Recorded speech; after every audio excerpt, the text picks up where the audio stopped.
Lahore high court के justice Ali बाकर नजफी नूं भी मशकूक खत मौसूल।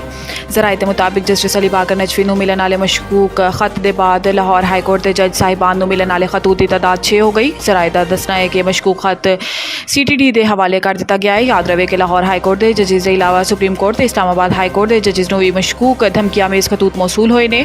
वज़ीर आज़म शहबाज शरीफ ने मशकूक खतूत के मामले नूं संजीदा नोयत का मसला करार देंदे हुए ऐसी तहकीकात कराने का ऐलान किया है।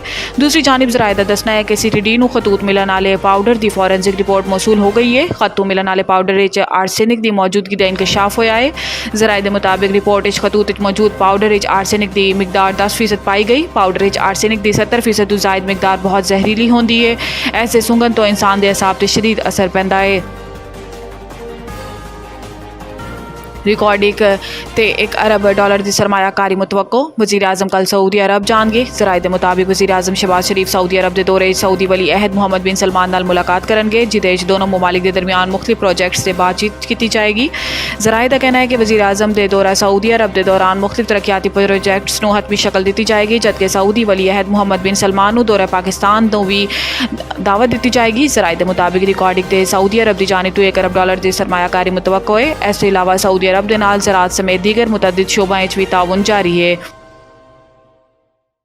ECL तो वीलॉगर का नाम ना निकालन ते सेक्रेटरी दाखिला दे वारंट गिरफ्तारी जारी।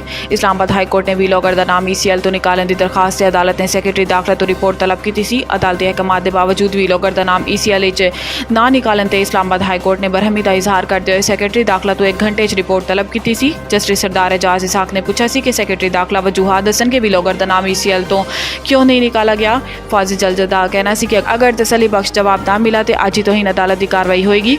अदालती अहकामात के बावजूद रिपोर्ट पेश ना करन ते इस्लामाबाद हाई कोर्ट ने सेक्रेटरी दाखिला दे काबिल जमानत वारंट गिरफ्तारी जारी कर दिते।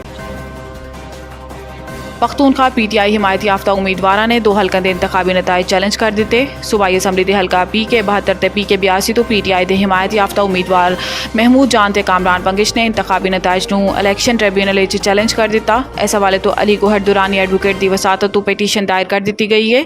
पटीशनर election commission district returning officer ROs से कामयाब उम्मीदवारों को फरीक बनाया गया है। दरखास्त मौकफ इख्तियार किया गया है कि उम्मीदवार फॉर्म 45 कामयाब होए, जबकि फॉर्म 47 मुखालिफ उम्मीदवार को कामयाब करार दिता गया।